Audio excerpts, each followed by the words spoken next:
Doctor గారు, మా నాన్నగారి వయసు 45 సంవత్సరాలు. ఆయనకు ఈ మధ్య కొంతకాలంగా నిద్రలో గురక ఎక్కువగా పెడుతున్నారు. పిల్లి కూతల్లాంటి శబ్దం చేస్తున్నారు. మా నాన్నగారికి ఉన్న సమస్య ఏమిటి?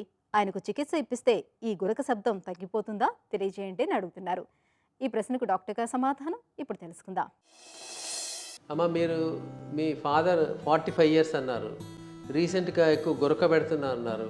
అలాగే పిల్లి కూతలు లాంటి శబ్దాలు వస్తున్నాయి అన్నారు ఊపిరి తీసుకునేటప్పుడు. అంటే మీరు చెప్పిన హిస్టరీని బట్టి ఈ పిల్లి కూతలు లాంటి శబ్దాలు, చెస్ట్లో టైట్నెస్ అలా ఉంటే దాన్ని యూజువల్గా ఆస్తమా అనేది కండిషను పల్మనాలజిస్ట్ డాక్టర్ని కలిసి అది రూల్ అవుట్ చేసుకోవడం ముఖ్యం. అలా కాకుండా గురక రావడము, నిద్రపోయేటప్పుడు ఊపిరి ఆగిపోవడం, అంటే ఈ అప్నియా అంటారు, అంటే యాబ్సెన్స్ ఆఫ్ బ్రీతింగ్, అంటే ఫర్ 10 seconds ఆర్ మోర్ ఉంటే దాన్ని అప్నిక్ స్పెల్స్ అంటాం.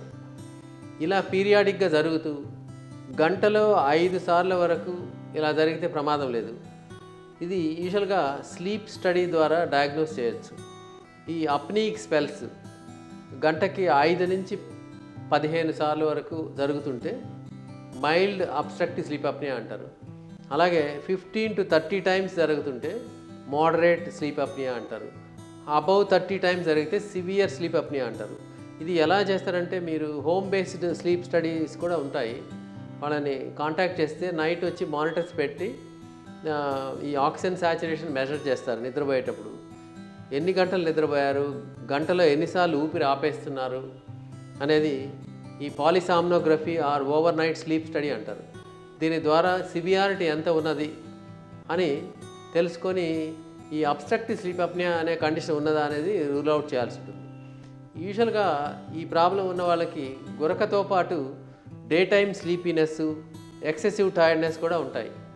అంతేకాకుండా క్లినికల్ ఎగ్జామినేషన్లో అబ్స్ట్రక్షన్ ఏమైనా ఉన్నదా, నోస్లో యూజువల్గా గ్రాస్ సెప్టల్ డీవియేషన్, అంటే ముక్కు దూలం అనేది బాగా వంకర ఉండడం, అలాగే ముక్కులో టర్బినేట్స్ కానీ పాలిప్స్ కానీ పెద్దగా ఉండడం, పాలిప్స్ ఏమైనా పెరిగి ఉన్నాయని చూసుకోవడం, అలాగే గొంతులో చూస్తే యూజువల్గా టంగ్ పెద్దగా ఉంటుంది. కొంతమందికి టంగ్ ఫాలింగ్ బ్యాక్ నిద్రపోయేటప్పుడు వల్ల కూడా అబ్స్ట్రక్షన్ వస్తుంది. అలాగే ఈ ముక్కు బ్లాక్ అయ్యి నోటితో గాలి తీయడం వల్ల ఓవర్ ది ఇయర్స్ గొంతులో ఈ అంగిలి, కొండ నాలుక సాగిపోయి ఉంటాయి.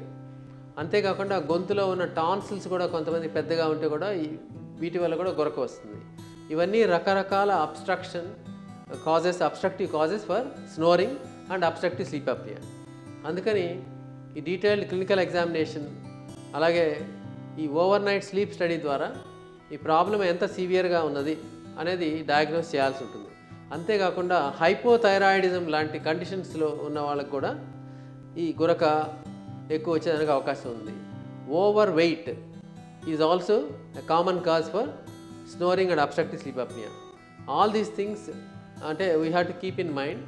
And detailed history, clinical examination అలాగే స్లీప్ స్టడీ ద్వారా ఆయన ప్రాబ్లము డయాగ్నోస్ చేసి దానికి సంబంధించిన ట్రీట్మెంట్, అంటే అబ్స్ట్రక్షన్ ఉంటే అబ్స్ట్రక్షన్ కరెక్ట్ చేయడం సర్జికల్గా, లేదంటే సివియారిటీ ఎక్కువ ఉన్నది సర్జికల్గా ఫిట్నెస్, లేదంటే ఆటో సిప్యాప్ మిషన్, అంటే సిప్యాప్ నైట్ సిప్యాప్ మిషన్ లాంటిది పెట్టుకొని కూడా ట్రయల్ చూడాల్సిన అవసరం ఉంటుంది.